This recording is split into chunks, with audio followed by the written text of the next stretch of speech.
నమస్తే, welcome to our channel. నేను ప్రియాంకారావు. నిన్న కల్తీ నెయ్యికి సంబంధించి చంద్రబాబు నాయుడు గారు, పవన్ కళ్యాణ్ గారు, మాధవ్ గారు ప్రెస్ మీట్ పెట్టి మాట్లాడారు. వీళ్ళు ఇక్కడ ప్రెస్ మీట్ పెడితే అక్కడ ఢిల్లీలో మిథున్ రెడ్డి గారు, వైవి సుబ్బారెడ్డి గారు ఇంకొంతమంది ప్రెస్ మీట్ పెట్టారు.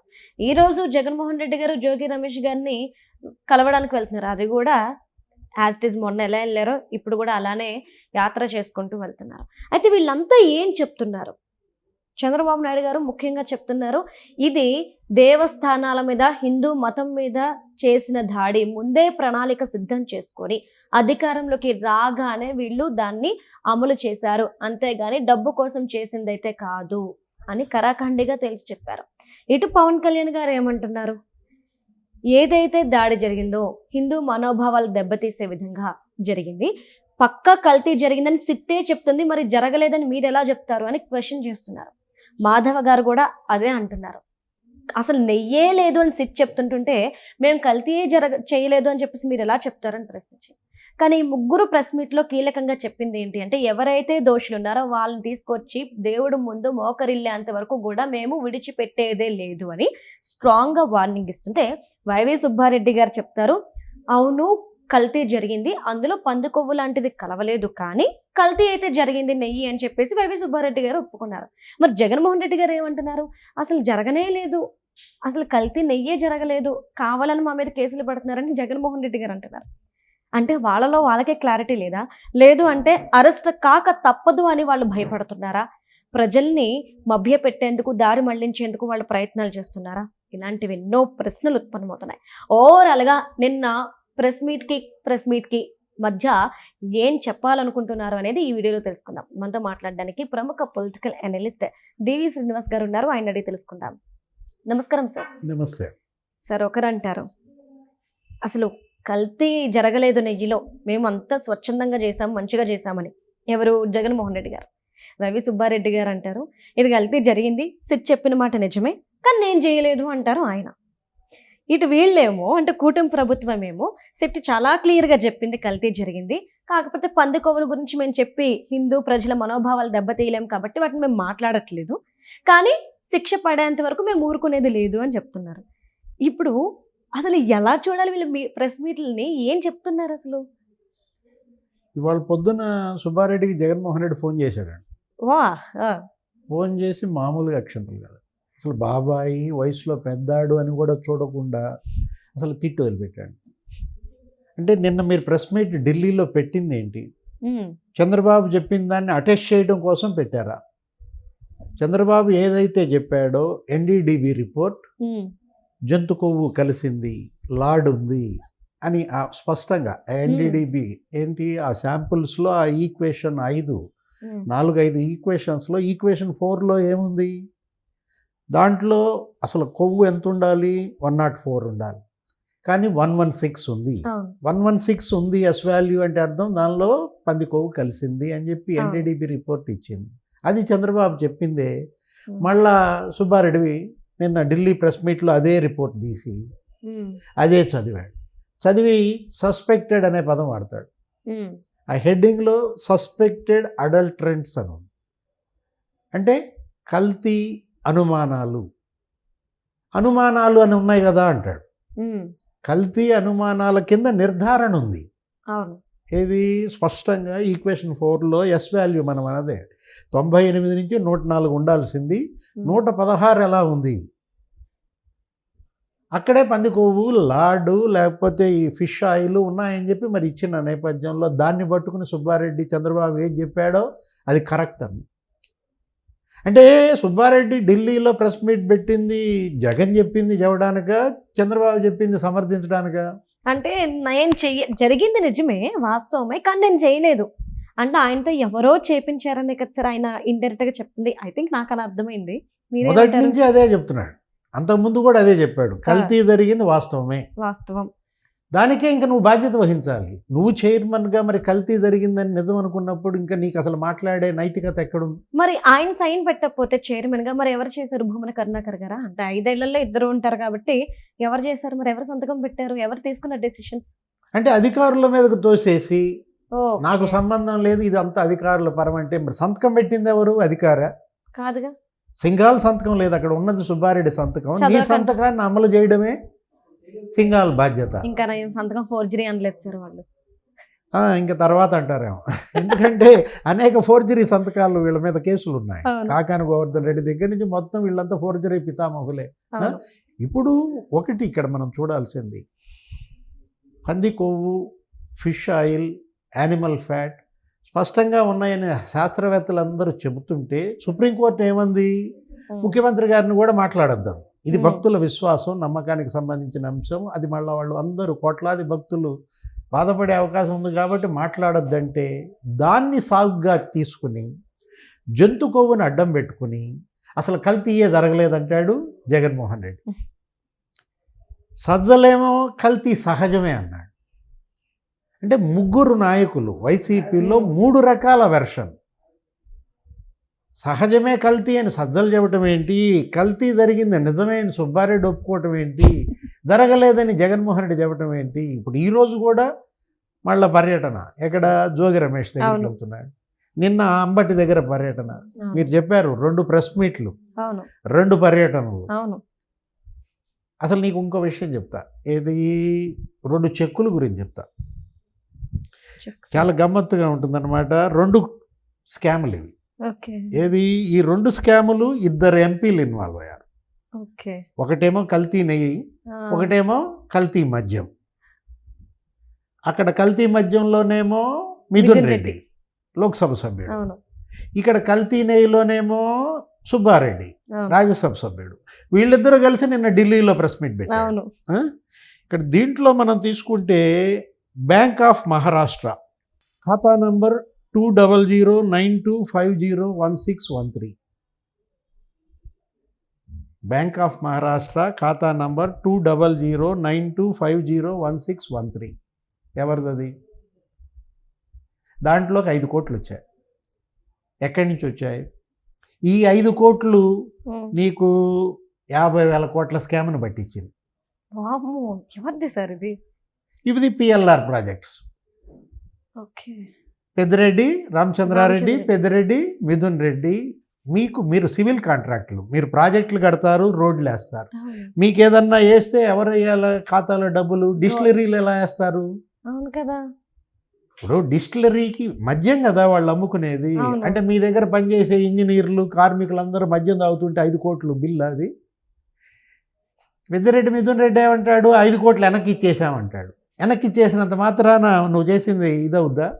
అంటే చూసావా, ఒక బ్యాంకు ఖాతా ఒక 5 కోట్లు ఎలా 50,000 కోట్ల స్కామ్ని పట్టించిందో.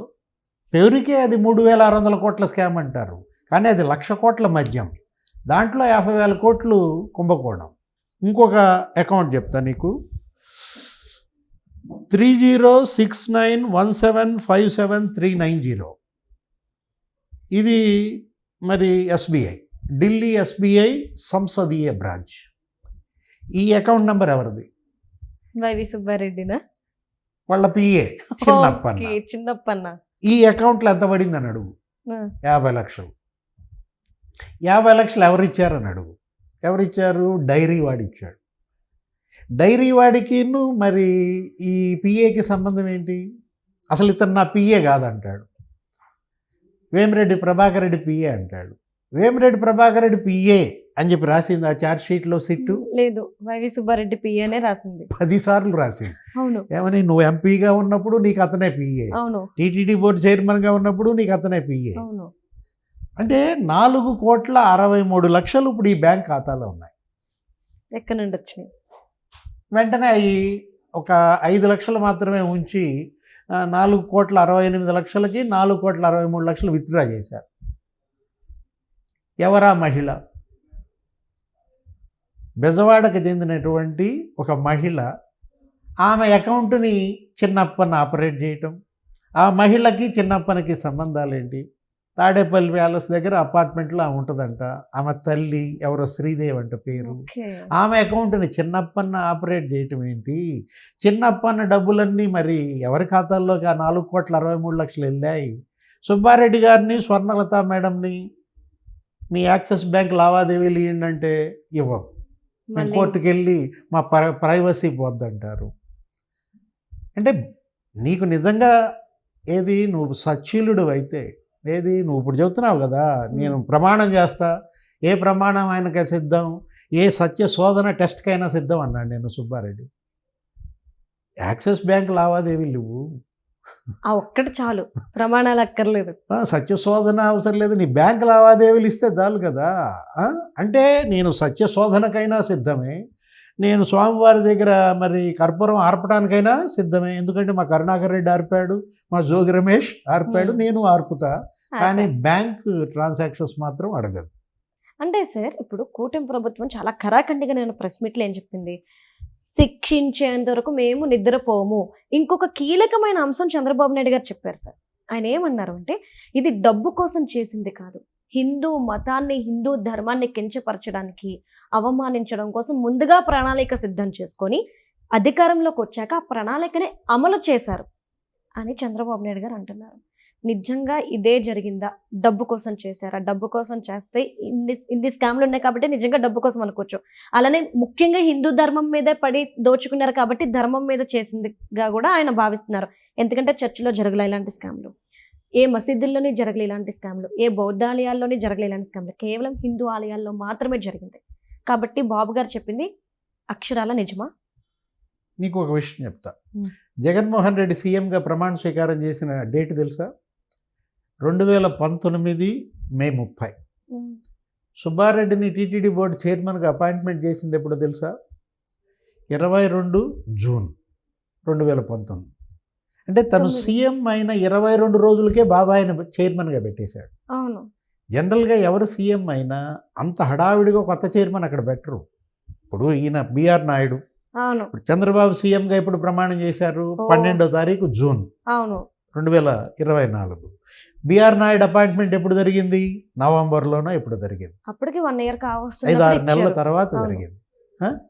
అంటే తిరుమలపై కన్నేసి, ఆ తిరుపతి దేవస్థానం సంపద పైన కన్నేసి వీళ్ళు మరి ఏ విధంగా పందికొక్కులు చేరినట్టుగా చేరి సుబ్బారెడ్డిని ముందు చేర్చాడు, భూమన కరుణాకర్ రెడ్డిని, చెవిరెడ్డి భాస్కర్ రెడ్డిని వెంటనే 2 నెలల్లో మళ్ళీ ప్రత్యేక ఆహ్వానితులుగా చేర్చారు. పర్చేజింగ్ కమిటీ చైర్మన్గా భూమన్ని పెట్టారు. ఇది కేవలం ఏంటి, ఒక బ్రాంచే, ఒక కొమ్మ. కల్తీ నెయ్యి ఒకటే 250 కోట్లు, కల్తీ జీడిపప్పు ఉంది అది ఎంత, అది 90 కోట్లు, కల్తీ యాలుకలు ఉన్నాయి, కల్తీ శనగపిండి ఉన్నాయి. అంటే పర్చేజెస్ ఏది, ఈ సరుకుల కుంభకోణం ఎంత అనుకుంటున్నావు? 4,000 కోట్లు. ఎవరు తిన్నది సార్ అసలు? ఇంజనీరింగ్ స్కామ్ ఉంది మళ్ళీ అక్కడ. ఇంజనీరింగ్ విభాగంలో పనులు చేయకుండానే 2,000 కోట్లు. అంటే తిరుపతిలోనే వీళ్ళు ఈ 5 ఏళ్ళు జగన్మోహన్ రెడ్డి పాలనలో 15,000 కోట్లు స్వాహా చేశారు. ఇటు మొన్న శ్రీశైలానికి కూడా 11 నెలల పాటు ఇదే బోలేబాబా డైరీని అయి పంపించారు కదా సార్. 15 కోట్లు. 15 కోట్లు, శ్రీశైలంకి 15 కోట్లు. అదే రాజేష్, అవును, రాజేష్ ఆ కంపెనీకి ఇచ్చారు. అలాంటి ఆలయాలు ఆంధ్రప్రదేశ్లో 10 ఆలయాలకి బోలేబాబా డైరీ ఇదే. అది నెయ్యి కాదు, ఏమంటావు దాన్ని, జల్, అదే రసాయన పదార్థం, విషపూరిత రసాయన పదార్థం. అంటే 10 ఆలయాలకి నువ్వు 10-15 వేసుకో, అంతేగా 150 కోట్లు. అంటే సింహాచలాన్ని వదిలేశారు. సింహాద్రి జోలికి వెళ్తే మరి ఏం చేస్తాడు అనుకున్నారు, రూపంలో వచ్చి ఎక్కడ ఏం చేస్తారని భయపడ్డారు. షిరిడి ఆలయానికి కూడా ఇదే. షిరిడీకి ఇది బోలేబాబా మామూలు బాబా కాదు, జగన్ బాబా. బోలేబాబా అంటే ఎవరు, జగన్ బాబా, ఇంక తేడా ఏముంది? అంటే ఇప్పుడు ఒకటి, జగన్మోహన్ రెడ్డి అంతిమ లబ్ధిదారు, వీళ్ళందరూ సూత్రధారులే, పాత్రధారులే. కేవలం అధికారులనే బలి చేసి సింగాల్పై వేటేసి వీళ్ళని తప్పించాలన్న మహాకుట్ర. అసలు కూటమి ప్రభుత్వం వీళ్ళ మీద నిజంగా చెప్పినట్టు యాక్షన్ తీసుకుంటుందా? ఎందుకు అంటే జగన్మోహన్ రెడ్డి గారి కేసులు చూడండి సార్, 12 ఏళ్ళు అయిపోయిందిగా. ఎవరైనా ఉన్నారా బయట ఈ విధంగా ఇంత నడిపించుకుంటూ వస్తున్న వ్యక్తి ఈ కేసులో జైలుకి వెళ్తాడు అన్న గ్యారంటీ ఏముంది? ఈ కేసులో శిక్ష అనుభవిస్తాడన్న గ్యారంటీ ఏముంది? ఇప్పుడు కూటమి ప్రభుత్వం మేము శిక్షించి తీరుతాం వాళ్ళందరినీ అన్న మాట నమ్మాలా? అంటే ఇక్కడ ఇప్పుడు శిక్ష ఏంటి, శిక్ష విధిస్తే అతనిలో పశ్చాత్తాపం వస్తుందా, పరివర్తన కలుగుద్దా? ఆల్రెడీ గతంలో శిక్ష అనుభవించినాడే కదా. ఇప్పుడు జగన్మోహన్ రెడ్డికి శిక్షించడం కాదు ఇక్కడ కావాల్సింది ఏంటంటే ప్రజల్లో అయినా సరే చర్చ ఇవాళ అతనిలో మార్పు, అతనిలో పరివర్తన. ఇప్పుడు ఇదంతా ఇక ప్రకృతి చూసుకుంటుంది. నీలో మార్పు రాకపోతే ఇవాళ నేచర్ నిన్ను మారుస్తుంది, సహజం. మార్పుకి నువ్వు గనక కలిసి రాకపోతే ఏం జరుగుతుంది? అడ్రస్ లేకుండా పోతుంది. ఇప్పుడు జరుగుతున్న పరిణామాలన్నీ కనుక మనం చూస్తున్నట్లయితే ప్రొఫెసర్ నాగేశ్వర్ కూడా మాట్లాడుతూ ఏదన్నాడు, ఈరోజు మాట్లాడుతూ ఆయన ఏమన్నారు, సుప్రీంకోర్టు ఒకసారి మరి ఇచ్చేసిన తర్వాత ఏ రకంగా వీళ్ళు కమిషన్ వేస్తారంటాడు. అవును సార్, సుప్రీంకోర్టుకి సిట్ ఛార్జ్ షీట్ సమర్పించిన తర్వాత మీకు ఏ విధంగా కమిషనర్ ఆఫ్ ఎంక్వైరీస్కి ఇస్తారు క్యాబినెట్ అంటే? క్యాబినెట్ అధికారాలనే ప్రశ్నిస్తున్నారు ప్రొఫెసర్ నాగేశ్వర్ గారు.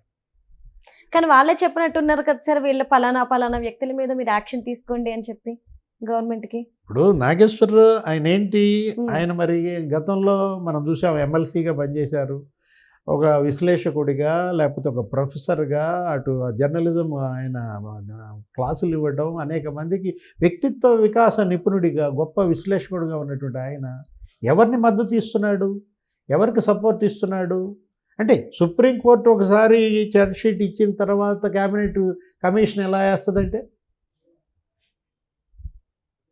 సుప్రీంకోర్టు వేసినటువంటి సిట్ క్యాబినెట్కి డైరెక్షన్ ఇచ్చింది.